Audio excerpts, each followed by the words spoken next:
ikaw naman yan, kung tinanong natin si Coach Jay kanina tungkol sa Gento, parang isa sa mga sumikat talagang kanta yung sabay-sabay tayo during your time. Kamusta naman yung experience and feeling na yun all throughout that journey? Alam mo, hindi ko sukat akalain na makakagawa ko ng album kasi hindi naman ako singer. Oo, sumasayaw ako pero hindi kasing galing nila. Pero nabigyan ako ng chance ni Tita Jeline Eugenio na gawan na to ng kanta at alam mo yun, parang di ko alam, parang national anthem na rin ang sabay-sabay tayo.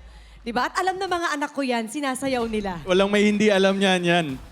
Pero minsan, pag narinig ko siya, parang nahihiya ako minsan. Hindi dahil sa nahihiyang kinanta. Pero parang magaling pala ako kumanta dati. Thank you yan.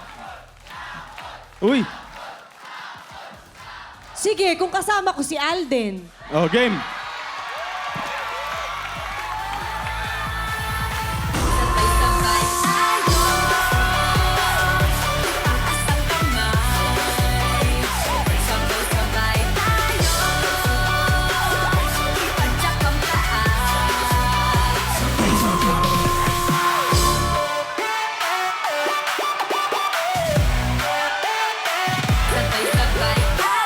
Wala, andun pa rin talaga. The one and only pa rin talaga.